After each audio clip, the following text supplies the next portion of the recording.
This weekend podcast that we're not doing this week. Jesus doesn't think you're a freak, or if he does, he thinks you're a freak in a good way. Trust me, you two, I know what normal talk is.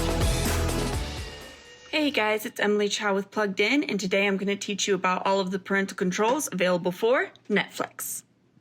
First up, go to Netflix and sign into your account. One way to ensure a safer viewing experience is to create individual profiles for each member of your family. This will allow you to adjust maturity ratings and title restrictions based on each person's needs. So to do that, you're going to go to the top right corner of the page, hover over the arrow next to your profile picture, and click on Manage Profiles. Click on Add Profile, which is this plus symbol.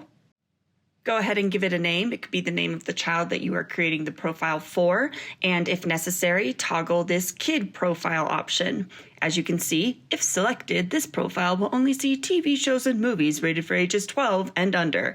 In other words, anything that's rated TV, PG, or below.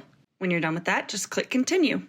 Okay, so technically the profile you just created is ready to be used. However, I'm going to encourage you to click on the pencil icon over the profile that you just created. When you get in there, go down to Maturity Settings and click on Edit.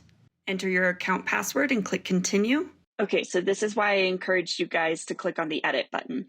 By default, if this is not a kid's profile, then it will give you access to everything in Netflix's library, and that includes titles rated TVMA and even NC-17. So you just want to click on the bubble above the max maturity rating that you want available for this profile.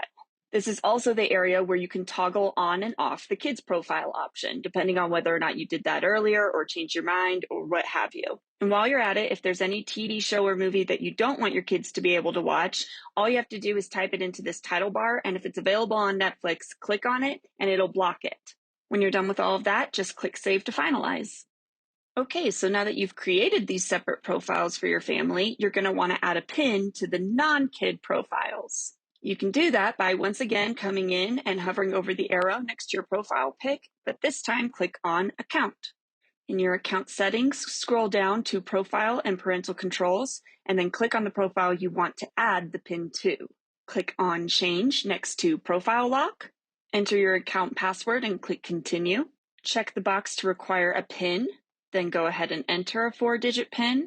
And as an added security measure, you should click on the Require PIN to add new profiles. This will just make sure that nobody is able to go in, create a temporary profile, watch something, and then delete the profile without your knowledge. When you're done with all of that, go ahead and click Save. So now that you've put all of these parental controls into place, you're also going to want to go in and change your password so that nobody is able to undo all of these settings. So hover over that arrow again next to your profile picture and click on Account. Click on Change Password, enter your old password, create a new password, and then we do recommend to check the box to sign out of all devices. What this will do is require that the next time somebody wants to access Netflix, they have to sign in. So if it's one of your kids, you can enter the password yourself instead of just handing it over to them, and then they won't be able to go in and change all the settings that you just set up. Additionally, we don't recommend that you allow your device or your browser to save your password, because then if your kids have access to that device, they can just go in and change it anyways.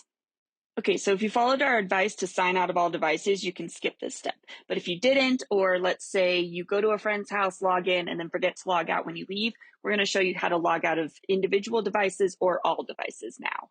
Hover over the arrow next to your profile picture and click on Account. Scroll on down to Security and Privacy. And if you just want to log out of one specific device, then click on Manage Access and Devices. Find the device that you're looking for and then confirm by clicking Sign Out. If you want to sign out of all devices, then click on Sign Out of All Devices. And then again, confirm by clicking Sign Out. One last thing, if you want to remove devices that are allowed to download content, scroll down to Settings and click Manage Download Devices. Here, if you have any devices that have already downloaded content or are available to download content, it will list them and you can remove them.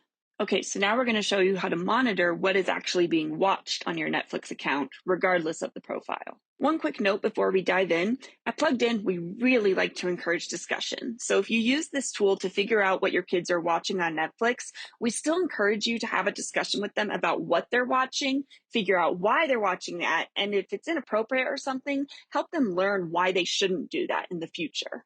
So go on up to the arrow next to your profile picture and click on Account. Scroll down to Profile and Parental Controls, then click on the profile that you want to monitor.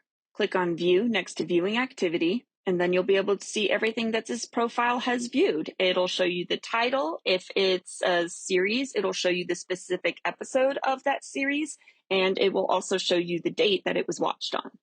We're almost done here, but now we're going to show you how to delete a profile. Hover over that arrow next to your profile pic, but this time click on Manage Profiles. Click on the pencil icon of the profile you want to delete, and then click Delete Profile at the bottom of the page. You will confirm by clicking Delete Profile again. And if deleting a profile isn't enough, now we're going to show you how to delete the entire Netflix account. Hover over that arrow and this time click on Account. Scroll down to Plan Details and click Cancel Streaming Plan, and then confirm by clicking Finish Cancellation. And that is pretty much it. Just as a final reminder, while these parental controls can help keep your kids a little bit safer, keep in mind it's not a perfect solution. Yes, it can automatically filter out films with R-rated content, but it certainly won't help you comb through shows with philosophical or worldview issues. So the parental controls, they're a helpful tool, but don't treat it as a cure-all. When it comes to protecting your kids from problematic content, the best tool is you. Your guidance, your grace, and your ongoing conversations with them is what will help them learn discernment about what they should or shouldn't watch.